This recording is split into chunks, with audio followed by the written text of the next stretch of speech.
Prensa con Gustavo Alegret. El Partido Demócrata cierra filas. Elizabeth Warren se retira de la carrera presidencial. Guatemala avanza en eliminación de aduanas con El Salvador y Honduras para fortalecerse en materia de seguridad. Jair Bolsonaro recibirá a Alberto Fernández. ¿Cuál es el futuro de la relación entre Argentina y Brasil? Comienza Club de Prensa desde Washington. ¿Qué tal? Muy buenos días. Bienvenidos a una emisión más de Club de Prensa. Yo soy Paulina Chávez, hoy en sustitución de Gustavo Alegret. Es un placer, como siempre, saludarlos y analizar junto con los mejores analistas y corresponsales que están aquí en Washington, D.C., los últimos acontecimientos en materia nacional e internacional. Antes de pasar a saludar a los invitados que ya me acompañan, les recuerdo que puede hacernos llegar todos sus comentarios a través de nuestra cuenta de Twitter, Club Prensa NTN24. Nos interesa de verdad recibir todos sus comentarios, leerlos y, por supuesto, invitarlos a que participe y comente con nosotros también las últimas noticias. También lo invito, por supuesto, a que se suscriba a nuestro podcast. Ahí puede consultar todos los episodios de Club de Prensa. Está disponible en dos plataformas. Está por una parte en Spotify y también en la plataforma de iTunes. Ahí los puede consultar, los puede revisar, los puede volver a escuchar y, por supuesto, lo invitamos a que también nos haga llegar todos sus comentarios. Ahí queda, pues, la invitación para que participe con nosotros y se suscriba a nuestros podcasts. Vamos ahora sí a comenzar con el programa de esta mañana. Mucha información. Ha sido esta primera semana de marzo muy intensa en materia informativa aquí en Estados Unidos, por supuesto en Latinoamérica y en el resto del mundo. Y para analizar las últimas noticias, los acontecimientos más importantes, ya me acompañan aquí en esta mesa, por una parte, María Luisa Rosell. Ella es corresponsal de Uno TV. Bienvenida, María Luisa, buenos días. Hola, Paulina, buenos días. Es un gusto que estés con nosotros. Gracias por invitarme. También está con nosotros el profesor Emilio Viano. Él es profesor de la Universidad American University, aquí en la capital de los Estados Unidos. Bienvenido, profesor. Gracias por invitarme. Es un gusto, como siempre, que nos acompañe. Iniciamos, por supuesto, con lo que ha sido uno de los temas principales de esta semana, esa contienda por la nominación demócrata a la presidencia. Ha sido esta semana una semana definitiva para muchos de los aspirantes, después del llamado Supermartes, en el cual pues se empezó a aclarar el panorama. Se han cerrado filas detrás de dos únicos aspirantes, desde lo que comenzó como un grupo diverso, muy amplio, de varios aspirantes, que incluía personajes de diferentes razas, varias mujeres por primera vez en la historia. Bueno, pues ha quedado en dos, finalmente, por una parte, el senador Bernie Sanders y el ex vicepresidente Joe Biden. Y, como lo comentábamos el día de ayer, después de estos desarrollos, pues la última que quedaba por definir cuál sería su futuro, la senadora por Massachusetts, Elizabeth Warren, ha anunciado en las últimas horas que se retira de esta contienda presidencial. Una candidatura que generó un gran entusiasmo, mucho interés desde un principio. Ella demostró tener buenos planes, ese era su eslogan de campaña. Yo tengo un plan y bueno, tenía unas propuestas ambiciosas para atender problemas de todos los días aquí que enfrentan los estadounidenses, como el tema del sistema de salud, el tema de seguridad, en fin, mucho apoyo a la clase media, mucho apoyo en materia económica. María Luisa, comienzo contigo. Ayer finalmente había estado un poco bajo presión después de que en el Supermartes no le fuera como ella esperaba, no ganó ningún estado, incluso no logró sacar la victoria en su propio estado, Massachusetts. Así que Elizabeth Warren finalmente anuncia su retiro. Anuncia su retiro esta senadora por el estado de Massachusetts, de 70 años, con un récord bastante importante en materia académica y también en materia legislativa. La senadora de 70 años llegó al Capitolio en el 2013. Ella fue además una de las consejeras principales del presidente Obama en temas económicos. Fue asistente del secretario del Tesoro entonces en el gobierno de Obama para temas de finanzas y de economía, y fue una de las principales impulsoras, hay que recordarlo, de la creación del Buró de Protección al Consumidor, que ha sido uno de los temas más importantes que ha hecho ella en materia económica. Pero antes de llegar al Congreso, antes de convertirse en candidata a la presidencia, Elizabeth Warren se distinguió precisamente por impulsar una serie de conversaciones y debates de lo que debería ser la política económica en Estados Unidos para que favorezca a la clase trabajadora. Y ella, ya siendo candidata a la presidencia, cuando lanza su plataforma de campaña, hace una serie de propuestas, entre ellas el recorte, mejor dicho, el aumento de impuestos a los que más tienen, y hace una serie de planteamientos de lo que debería ser una reestructuración del sistema de las corporaciones que ofrecen seguros a sus empleados cuando trabajan en una empresa. Y fue muy criticada por eso. Dijo que ella no había explicado bien cómo solventaría el famoso programa de Medicare for All, es decir, que tengan todos la posibilidad de tener acceso a la salud. Y por otro lado, mucha gente dice que ella no era suficientemente progresista. Entonces había ciertas dificultades que ella tuvo que enfrentar.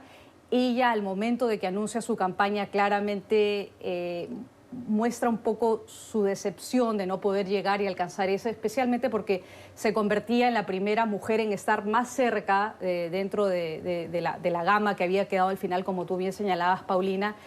Y en algún momento de su comparecencia ante la prensa se le quiebra un poco la voz, como lo vimos el día de ayer, y dice, bueno, muchas mujeres, muchas niñas tendrán que esperar 4 años más por alcanzar la posibilidad de llegar a la presidencia.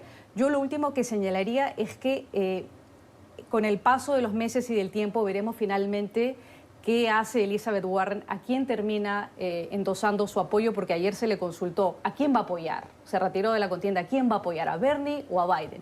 Ella ha dicho que no es el momento de hacer ningún anuncio, que se va a tomar su tiempo y todavía no queda muy claro hacia dónde va a dirigir su apoyo, y por supuesto va a ser muy importante. La otra cosa final es decir que sigue esta congresista, representante de la Cámara por Hawái, Tulsi Gabbard, que todavía sigue la contienda. Ayer leía un titular del diario El País que decía: nos despertamos y Tulsi Gabbard seguía ahí. Así que vamos a ver qué es lo que pasa también con Tulsi Gabbard. Tulsi Gabbard, que hay que señalarlo, es una también congresista demócrata, como tú bien señalabas, María Luisa, que tampoco ha tenido pues un mayor desempeño, no ha tenido mayor protagonismo en la contienda presidencial, pero ahí sigue. En este supermartes pues obtuvo un delegado en Samoa Americana, y eso por alguna razón la mantiene en la contienda. Pero bueno, hablando de aspirantes que tenían posibilidades reales, pues sí, definitivamente se cierra con ello, con la salida de la senadora Elizabeth Warren. Profesor, ¿qué fue lo que falló en la campaña de Elizabeth Warren? Bueno, yo pienso que se puede hablar también de una cierta misoginia, de un rechazo de la mujer, de no tener confianza en la mujer como presidenta del país. Esto pasó ya con Hillary Clinton. Desafortunadamente, esta mentalidad continúa, porque hemos visto Kamala Harris, Klobuchar, ahora Warren, que tuvieron que desistir. Esto claramente, en mi opinión, es triste, que el país no está listo en darle a una mujer una posibilidad de avanzar en la carrera. Ya muchos otros países muy importantes, mismo la India, por ejemplo, y muchos otros países, Argentina, en Europa, hubo mujeres presidentes, mujeres jefas del gobierno, y aquí parece que es casi imposible obtener esto. Naturalmente suscita también preguntas sobre las mujeres americanas, porque las mujeres americanas tienen un impacto enorme, particularmente en los suburbios. Así que ¿dónde están ellas también? Así que es algo de la cultura del país decepcionante, que no hubo más progreso. Ni una de las mujeres ganaron un estado en el supermartes. Mismo Warren perdió su propio estado. Ella es senadora de Massachusetts, tuvo el 3er lugar en la contienda, lo que estoy seguro fue muy humillante para ella, sería para cualquiera. Así que ni su propio estado les dio la confianza. Esto me parece algo que demuestra que, aunque son más de 100 años ahora que las mujeres tienen el derecho al voto, aún no son verdaderamente aceptadas como una fuerza política confiable. Ese fue uno de los temas que sin duda estuvo presente durante toda la campaña presidencial. Se hablaba de que los demócratas, su principal prioridad era encontrar un candidato o una candidata fuerte capaz de derrotar a Donald Trump. Y en esa ecuación, en esa idea, siempre estuvo esta duda de si una mujer podría, si una mujer todavía no estaba lista, si pasaría lo mismo que pasó con Hillary Clinton. Y definitivamente, pues bueno, Elizabeth Warren, a pesar de que tuvo un desempeño fenomenal en los debates, hizo pedazos a Michael Bloomberg, otro que también esta semana anunció su retiro, pues de alguna forma no logró convencer a la gente de que ella, claro que podría enfrentar y derrotar a Donald Trump. Y también creo que hubo una campaña muy fuerte en contra de Elizabeth Warren por parte de grupos de interés que se sentían afectados directamente por las propuestas que ella había planteado en su campaña, especialmente me refiero especialmente a las políticas que ella planteó, por ejemplo, a reestructurar la forma como debían la clase trabajadora en Estados Unidos obtener su seguro de salud. Las compañías de seguro, las grandes corporaciones la veían a ella como una potencial amenaza a sus intereses y yo creo muy bien que la campaña republicana, los estrategas republicanos, el presidente Trump, a través de sus intervenciones, muchas veces la maltrató públicamente, llamándola Pocahontas, diciéndole una serie de apelativos, denigrándola públicamente en algunas oportunidades por su condición de mujer y un poco a nivel del electorado coincido con el profesor Viano que había un poco de desconfianza de cómo va a ser ella para implementar estas propuestas que ella tiene, cómo va a ser para subsidiar o pagar o solventar el gasto de un seguro para todos, un seguro de salud para todos o un Medicare for All, como lo planteaba ella. Y se generó una cierta suerte de desconfianza frente a lo que ella planteaba y ella significaba en algún momento un potencial riesgo frente a lo que podría ser un debate con Donald Trump ya de cara a las elecciones presidenciales si es que ella hubiera quedado como la candidata nominada por el Partido Demócrata. Y por otro lado, también creo que una de las grandes dificultades de ella ha sido no contar probablemente con los recursos económicos tan grandes para penetrar en una serie de estados donde era importante tener presencia y todo eso la ha ido afectando a lo largo de los meses de la campaña. Y estoy de acuerdo que el campo financiero, disculpen, el campo financiero particularmente fue muy en contra de ella, ¿no? Sí. El azote de Wall Street, vale decir que por haber creado este Buró de Protección Financiera del Consumidor, que actualmente ha sido desmantelado en realidad por Trump, que se ganó naturalmente la ira de los grandes inversores y sabemos como el presidente, por ejemplo, también se refiere siempre, frecuentemente a Wall Street, a la bolsa. Ellos veían a ella como alguien que podía crear problemas enormes para ellos. Es muy irónico porque entre todos los candidatos, mujeres y hombres, era la más organizada. Ella tenía un plano para todo. Los otros sí hablan en generalidades. Ellas tenían algo detallado. Se dice que mismo tal vez tenía un plan de cómo atarse los zapatos. Vale decir que ella está pensando en todo. Y la gente no le prestó atención, le dio confianza, no lo tomó en serio. Sí, fue verdaderamente una lástima porque fue una candidatura muy sólida, un personaje sumamente capaz, que bueno, seguramente seguiremos escuchando de la senadora Elizabeth Warren. Ahora, ¿a quién le dará su apoyo? Es una de las grandes interrogantes. Y también pasamos a otro de los grandes interrogantes, el expresidente Barack Obama es otro de los demócratas, el demócrata más querido en la Unión Americana, que se ha mantenido con reserva, se ha mantenido muy cauteloso, no ha expresado públicamente, a pesar de que pues, su vicepresidente, Joe Biden, es el que está en la contienda ahora como el puntero. El presidente Barack Obama se ha mantenido cauteloso. María Luisa, ¿esperas que el expresidente Barack Obama haga algún pronunciamiento, dé alguna señal de apoyo próximamente? Yo creo que se va a tomar su tiempo. Él tiene un respaldo muy grande entre los estadounidenses, tiene una popularidad por encima del 50% después de haber dejado la presidencia, lo cual es muy importante. Y él no creo que va a dar su respaldo explícito oficial a ninguno de los dos precandidatos demócratas todavía, ni a Bernie Sanders ni al ex vicepresidente Joe Biden. Es interesante notar que ambas campañas han utilizado la imagen del presidente Obama en los últimos meses muchísimo, tanto Bernie Sanders como Joe Biden. Bernie Sanders ha utilizado la imagen del presidente para decir que él es un candidato progresista que apoyó muchas de las políticas del presidente Obama en muchos aspectos. Y Biden claramente lo dijo en el momento que resurge políticamente como un ave fénix después de las primarias de Carolina del Sur, cuando en su discurso de victoria dice: yo pienso que si los demócratas quieren un nominado que sea demócrata, un demócrata de toda la vida, un demócrata que se sienta orgulloso, un Obama-Biden demócrata, tienen que unirse a nosotros, a nuestra campaña. Son básicamente las frases que utilizó. Yo creo que la relación Obama-Biden es una relación un poco más complicada de lo que nosotros percibimos en televisión, en las demostraciones que hemos visto de relación cercana de ambos, tanto cuando estaban en el gobierno como fuera del gobierno, porque hay que recordar que cuando Hillary Clinton gana la nominación, Joe Biden no apoya a Hillary Clinton y el presidente Obama sí apoyó a Hillary Clinton. Él fue a hacer campaña por Hillary Clinton. Y una de las cosas, uno de los aspectos que que friccionó un poco la relación entre el presidente Obama y su ex vicepresidente Joe Biden fue esa actitud de Joe Biden de no apoyar explícitamente a Hillary Clinton. Al contrario, dio algunas declaraciones, yo recuerdo en una entrevista que le dio a Gloria Berger de la cadena CNN, en donde incluso desliza que Bernie Sanders es un mejor candidato que Hillary Clinton. Y entiendo que después de esas declaraciones el presidente Obama llama a Biden y no le llama la atención, pero le hace un poco reflexionar y le dice: hombre, se supone que tenemos que apoyar a la candidata del partido, ¿no?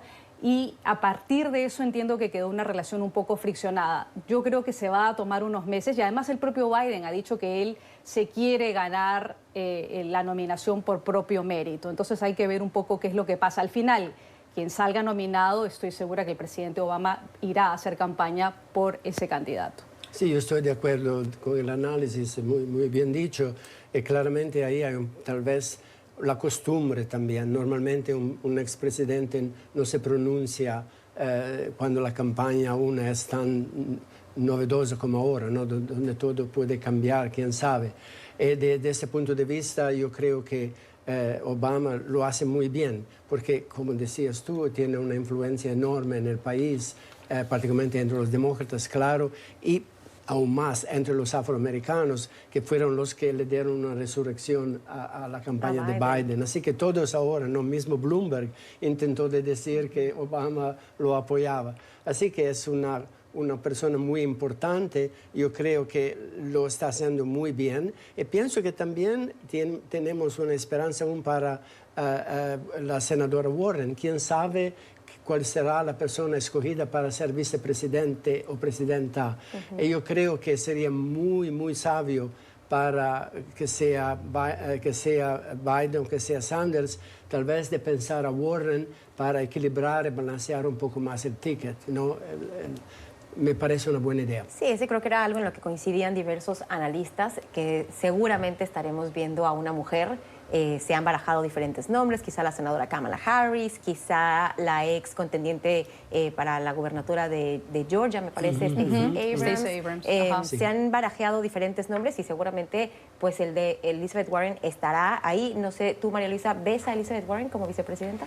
Sí, yo coincido que es una figura muy importante y que seguramente aportaría muchísimo. La cuestión es que Elizabeth Warren representa el estado de Massachusetts, que tradicionalmente en las últimas votaciones ha ido en favor de los demócratas. Y entiendo que donde el Partido Demócrata quiere buscar más apoyos es un estado que sea un poco más del centro del medio oeste o que sea del sur. Sí, por un poco de diversidad también.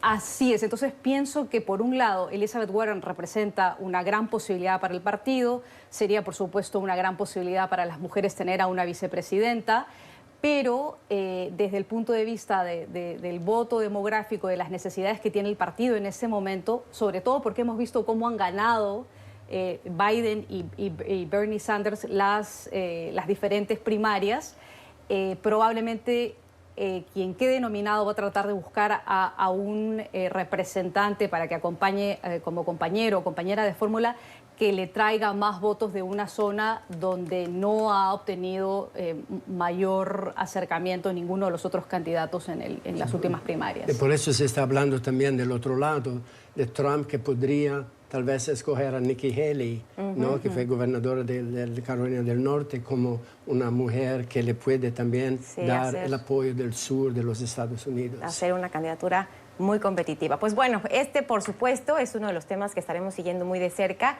de aquí al próximo 3 de noviembre, el día en que los estadounidenses votarán nuevamente y buscarán ver si se reelige el presidente Trump o si le dan la presidencia al quien quede el representante del Partido Demócrata. Hacemos una pausa, regresamos con más aquí en Club de Prensa. Seguimos con más información aquí en Club de Prensa en este viernes, donde miramos ahora, ya hablamos de la campaña demócrata por la presidencia de los Estados Unidos.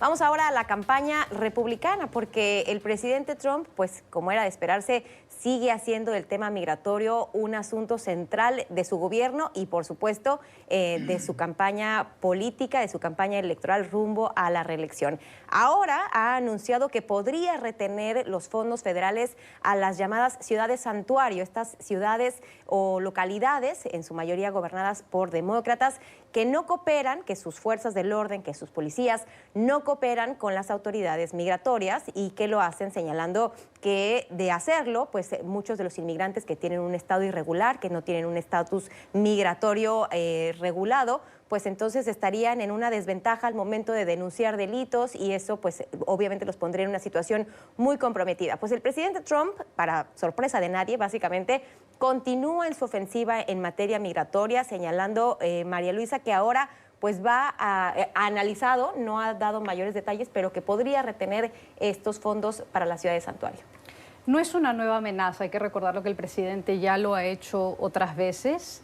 Probablemente lo vamos a seguir escuchando a lo largo de la campaña electoral de reelección del presidente Trump, porque el presidente lanzó su campaña en 2016 precisamente en una política de mano dura contra la inmigración de los indocumentados en Estados Unidos.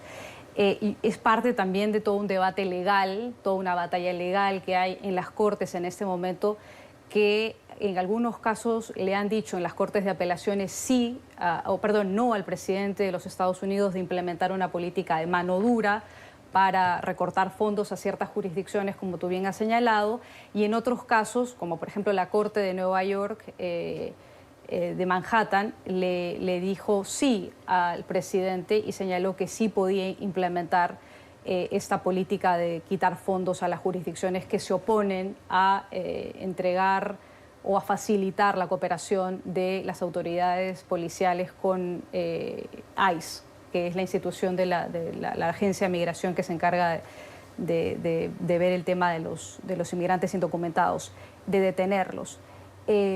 Está por verse realmente qué es lo que va a pasar. Lo que yo sí creo es que esto puede llegar en algún momento a la Corte Suprema de Justicia de los Estados Unidos. No sabemos cómo va a terminar toda esta batalla legal entre las jurisdicciones locales y la Casa Blanca y qué es lo que van a decir al final las Cortes, pero sí es parte de la política del presidente. El presidente quiere realmente demostrar a sus seguidores y a la gente que lo apoya que él va a mantener esa política de mano firme y mano dura.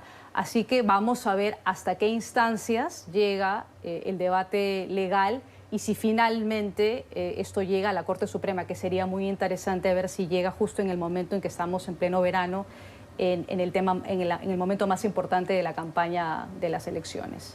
Sí, tenemos que tomar en cuenta en este caso que esto no es novedoso, en la manera en la cual el gobierno federal impone sus políticas sobre los estados, porque por la Constitución en realidad el gobierno federal aquí no tiene mucho poder.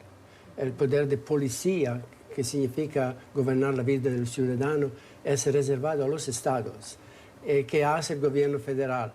Utiliza el dinero para imponer sus políticas. Por ejemplo, el límite de velocidad sobre las carreteras, los famosos 50, 55 o 60 millas por hora. No fue impuesto por legislación federal, pero el gobierno federal dice a un estado, si tú quieres dinero para tus autopistas, tienes que estar de acuerdo con este límite de velocidad. Tú eres libre de no hacerlo y nosotros somos libres de no darte el dinero. Es la manera en la cual ya muchas políticas fueron introducidas en este país. Pero, como decías tú muy bien, ahora hay tribunales que están interviniendo bastante en contra de políticas de Trump. Por ejemplo, el Tribunal de Apelaciones para el noveno distrito en California, que naturalmente no le gusta mucho a Trump, ya temporáneamente le prohibió de poner en acción una política de hacer esperar a los que piden asilo afuera de los Estados Unidos en México. Trump justificó esta política diciendo que los inmigrantes que no tenían derecho de estar aquí explotaban vacíos en la ley federal para entrar en el país y desaparecer, y no presentarse en frente de los tribunales. Hay naturalmente una disputa sobre esto porque según un centro de información de la Universidad de Syracuse en el estado de Nueva York, el 90% de los que piden asilo se presentan en frente de los tribunales.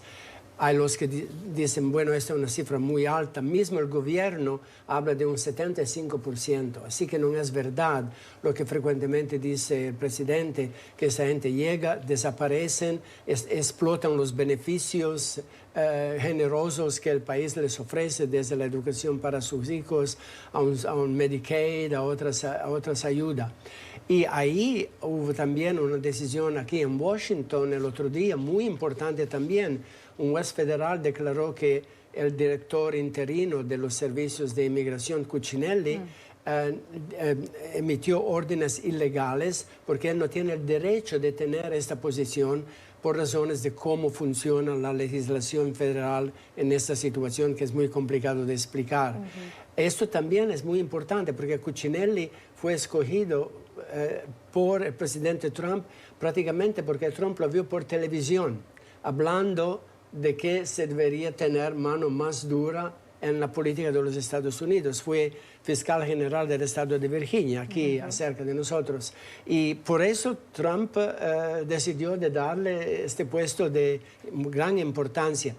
Una de las maneras en las cuales ellos intentan de disuadir a los inmigrantes de pedir asilo y esperar es, por ejemplo, lo que Cuccinelli introdujo, de darles solamente un día de calendario para prepararse. Imagínate, antes tenían 20, después fue reducido a 2, ahora es un día. Vale decir, una persona llega de Guatemala después de un viaje de 2.000, 3.000 kilómetros a pie, muchas veces, cansados, desorientados, no hablan inglés, tal vez no hablan ni español, y tienen que orientarse con voluntarios o abogados, digamos, que los ayudan, y tienen solamente 24 horas, si no, le dicen, ya expiró, usted no puede pedir asilo, tiene que irse.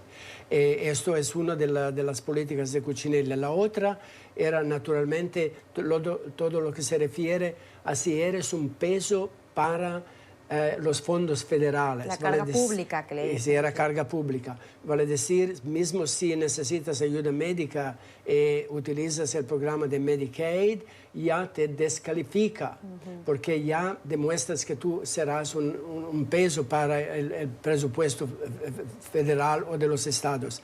Así que hay muchas maneras en las cuales están intentando de disuadir. La otra es esto de los autobuses que les ofrecen un viaje para salir de lugares peligrosos como Nuevo Laredo, pero los llegan a 2.000 kilómetros y más a la frontera con Guatemala. ¿Qué significa esto? Que cuando ellos tienen que aparecer en frente del Tribunal de Inmigración, están a 2.000 kilómetros y no tienen ni avión ni manera de regresar. Mismo si lo tienen, no pueden hacerlo en tiempo. Y si no se presentan, están descalificados automáticamente, pierden su posibilidad de pedir asilo en los Estados Unidos. Así que son todas las políticas que están intentando de introducir. En más de todo, es la mentalidad, ¿no? Por ejemplo, esto de la carga pública. Es gente que no vale nada prácticamente, que no van a costar dinero.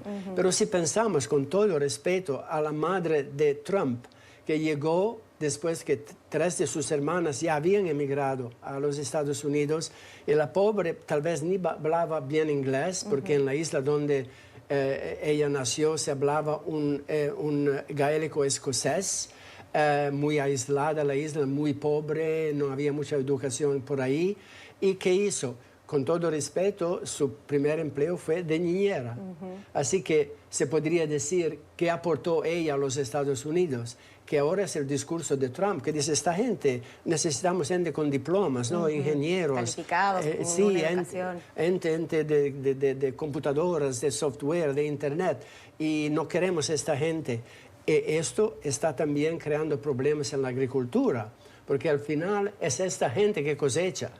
Y eso está impactando mucho ahora que se está aproximando el verano para los agricultores, particularmente los de frutas y vegetales, de cómo traer su cosecha a los supermercados. Claro. Y hay que recordar, Paulina, que esta política de mano dura implementada por la Casa Blanca cuando llegó el presidente Trump está teniendo un efecto muy fuerte y una presión muy grande en la política migratoria de México por el programa de protección al migrante que básicamente el gobierno mexicano se vio forzado a adoptar por la presión del gobierno de Estados Unidos, y que, como bien ha recordado el profesor Viano, se está viendo a través de una serie de informes periodísticos y testimonios que recogen de los migrantes que se quedan básicamente como cuello de botella en Centroamérica, tratando de llegar a México, cruzar México para llegar a Estados Unidos, que la política está siendo mal implementada en México por la presión que hay.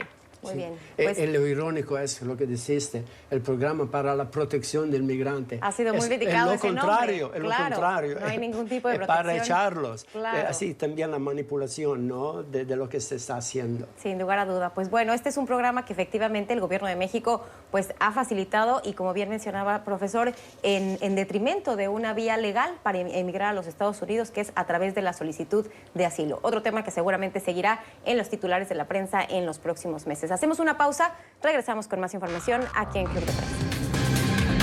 Ya estamos de vuelta con más información aquí en Club de Prensa. Vamos ahora a Guatemala, donde el presidente Alejandro Yamatei ha participado en un foro, en el 5º Foro Ciudadano, y ahí ha señalado que Guatemala evalúa la posibilidad de firmar un acuerdo tripartito con los países del Triángulo del Norte, esto con el objetivo de buscar frenar la delincuencia y que no se necesitaran órdenes de captura internacional para perseguir delincuentes en esos 3 países. Este foro, en el que también participan diferentes personalidades políticas, expresidentes y otros personajes, pues bueno, busca precisamente aportar ideas, analizar soluciones para atender los problemas que aquejan a Centroamérica, como la violencia, el deficiente crecimiento económico, la inmigración y las fallas de la democracia en la región. Profesor, ¿este acuerdo podría efectivamente pues ayudar a disminuir la violencia, la impunidad en los países del Triángulo del Norte? Bueno, sí, claro. El presidente Matei está prácticamente pidiendo que se introduzca en América Central un mandato de captura como existe en la Unión Europea, que lo hicieron por la misma razón, vale decir, si Italia está buscando a alguien y no tiene posibilidad de tener la cooperación de los otros miembros de la Unión Europea, la persona puede salir del país, ella está libre o tiene mucha dificultad de ser, digamos, enviado para un juicio al país que lo está pidiendo, lo está buscando. Lo mismo están ahora proponiendo ahí en América Central, que haya este acuerdo donde no haya más fronteras, digamos, en la aplicación de la ley. Se refiere al famoso argumento que los ladrones no respetan fronteras, pero nosotros tenemos que parar ahí, ¿no? Como en los films western, donde el sheriff no paraba cuando llegaba a Río, porque del otro lado había otro condado y los ladrones podían irse con impunidad. Lo mismo aquí, y también yo creo que Matei está buscando una unión también aduanera y para crear prácticamente un mercado común. Él está diciendo que si nosotros somos unidos seríamos la economía número 43 en el mundo, antes de Austria, antes de los Emiratos Árabes Unidos. Para decir que, irónicamente, mientras que Trump y otros están construyendo vallas y muros intentando de no tener acuerdos internacionales, hay esta región de estados pequeños que Matei tiene razón, si se unieran podrían verdaderamente ser una fuerza más importante entre, digamos, Estados Unidos y México de un lado y países muy importantes como Colombia y otros, Brasil del otro lado. Así que es una idea muy interesante. También él está hablando del Parlacén, ¿no? Del Parlamento de América Central, que parece tener demasiados miembros, son como 20 miembros para cada país. Así que son 6 países, ya tenemos más de 120 miembros, prácticamente es un refugio para exmandatarios, porque los exmandatarios, por razones interesantes, son automáticamente miembros de este Parlamento. Así que ahí también hay dificultades en el funcionamiento. Él está hablando de reducirlo a 10 para cada país. Así que sería 60, la mitad de lo que es ahora. Son ideas interesantes que reflejan también la frustración, porque también en el tema de migración vemos que muchos de esos inmigrantes llegan de ahí. Claro. Y hay mucha presión sobre Guatemala, particularmente por parte de los Estados Unidos, ¿no? De no dejar que esto pase. Y tienen que buscar una manera también, con todas las maras en El Salvador, etcétera, de afrontar a este problema. El crecimiento de la violencia en Centroamérica yo creo que de alguna manera justifica esta intención del presidente guatemalteco de impulsar este acuerdo. Solamente hay que mirar algunas cifras, ¿no? Guatemala es un país de 17 millones de habitantes. Yo estaba mirando cifras. Guatemala tiene uno de los índices más complicados en términos solo de homicidios, 29 homicidios por cada 100.000 habitantes. El Salvador tiene un récord aún mucho más complicado, más de 61 homicidios por cada 100.000 habitantes. Nicaragua, más de 8 homicidios por cada 100.000 habitantes, solamente en términos de homicidios. Y esto tiene que ver o está vinculado con el tema de las maras y la violencia que hay por un tema de control de territorios del crimen organizado. La ruta de tráfico de drogas entre Guatemala y El Salvador es una de las rutas más usadas en los últimos años. Hay un incremento de narcotráfico en esa zona, hay un incremento de lavado de dinero en esa zona. Es una zona muy complicada y coincido con el profesor Viano, hay una presión muy grande por parte de Estados Unidos para frenar la inmigración de indocumentados que precisamente huyen de esa violencia para poder llegar aquí a los Estados Unidos. Vamos a ver qué pasa y si es posible la implementación de este acuerdo. Nos vamos ahora a América del Sur, en donde también uno de los temas que ha ocupado los titulares de la prensa internacional tras la llegada del presidente Alberto Fernández, el presidente de Argentina, al poder. Pues se ha hablado de esta ruptura ideológica, de esta pues diferencia que ha alejado a los que son los socios más importantes, los países más importantes, 2 de los países más importantes en América del Sur, Brasil, que con su presidente Jair Bolsonaro pues está inclinado más hacia la derecha ideológicamente, y por la parte de Argentina, pues Alberto Fernández, quien pues prácticamente estaría representado todo lo contrario. Ha habido algunas declaraciones en el sentido de que no habría una buena relación o hay mucha expectativa a ver cómo van a funcionar estos 2 ejecutivos, cómo van a interactuar y cómo van a salir adelante pues sus diferencias ideológicas. Ahora, el presidente de la Cámara de Diputados de Argentina, Sergio Massa, pues ha señalado que está en el futuro próximo, digamos, que una posible reunión entre estos 2 mandatarios, entre Jair Bolsonaro y Alberto Fernández, tendría que ser, él así lo ha dicho, oportuna y pronto. ¿El profesor ve una reunión próxima de estos 2 presidentes? Como sabemos, ya intentaron muchas veces, por ejemplo, cuando hubo la inauguración del nuevo presidente de Uruguay, pero Fernández no pudo venir porque dijo, empieza nuestra sesión legislativa en Buenos Aires y ahora estaban hablando de hacerlo en el futuro próximo, pero parece que no hay un entendimiento que puedan hacerlo. Yo creo que una razón podría ser que los argentinos, que son también nuevos en el gobierno, en el sentido que ganaron las elecciones recién, fueron inaugurados este año, quieren establecerse un poco más antes de comunicarse con Brasil, particularmente cuando están negociando con el Fondo Monetario Internacional cómo lidiar con la deuda enorme que tienen con el Fondo Monetario Internacional. Bolsonaro está, digamos, con urgencia pensando a dar más vitalidad al Mercosur. Ya concluyeron negociaciones con la Unión Europea, con Japón, con Canadá, y quieren ahora hacerla con los Estados Unidos. Por ejemplo, se dice que mañana el Bolsonaro estará en Florida, se dice, encontrándose en Mar-a-Lago con el presidente Trump, hablando de esto. Él dijo claramente, estaba ayer en una reunión aquí, donde estaba el nuevo embajador de Brasil y otros, él ya dijo que nosotros vamos a marchar para revitalizar el Mercosur, solos o con los otros. Vale decir que Bolsonaro ha enviado un mensaje muy claro que no vamos más a esperar, que nosotros vamos a impulsar esto, a encabezar esto para nuestros intereses, claro. Si los otros, Uruguay, Paraguay, Argentina, no quieren untarse, está bien.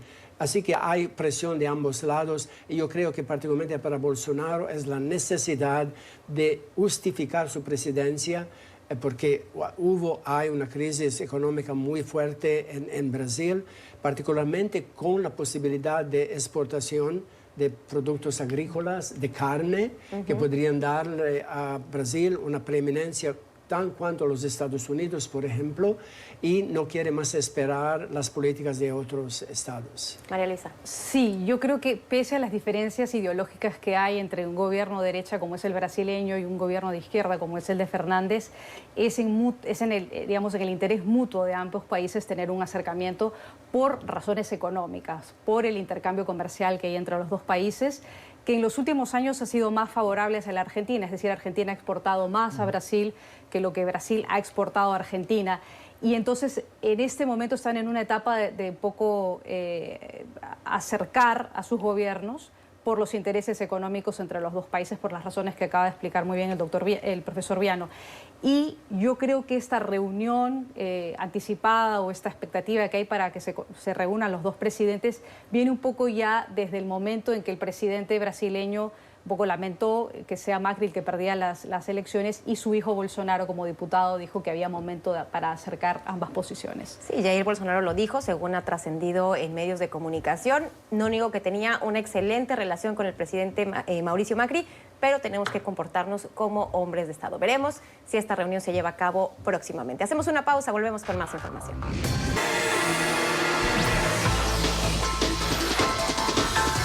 Hoy es viernes y como cada semana revisamos quién tuvo una mala semana. María Luisa, ¿a quién se lo das? A Elizabeth Warren. Lamentablemente no llega a cumplir su sueño de ser nominada al Partido Demócrata para llegar a la presidencia de Estados Unidos y enfrentar al presidente Donald Trump. En la entrevista que ella concede poco después de anunciar su retiro de la candidatura a la cadena MSNBC, advierte del peligro de la posibilidad de que caigamos nuevamente en una recesión económica, no solo por el tema de las consecuencias y el impacto que está teniendo el coronavirus, sino también por el tema de lo que significa el costo que va a acarrear para Estados Unidos el recorte de impuestos que el presidente Trump dio, que favorece más a las corporaciones e individuos que a la clase media trabajadora. Profesor. Estoy completamente de acuerdo. Lo expandiría a mujeres por lo general, mujeres que entran en la política, porque hubo también Kamala Harris, Klobuchar, etc. Así que me parece que fue, digamos, algo muy negativo en la consideración de la posibilidad de una mujer liderar el país, que para mí es algo que ya debería haber pasado para Estados Unidos si quiere verdaderamente ser un país que da un ejemplo muy positivo, cuando mujeres aún luchan mucho en otros países, pero ya tuvieron presidentas, jefes de gobierno, etcétera, que eran femeninas. Bueno, pues ahí que está, hay consenso esta semana. Elizabeth Warren definitivamente es la que se lleva la mala semana, pero también una buena noticia, la revista Time, antes de concluir le cuento, ha decidido reconocer a 100 mujeres que durante pues, los 72 años que tiene esta revista, usted lo sabe, cada año nombra a una persona del año y durante muchas ocasiones pues las mujeres no fueron las elegidas,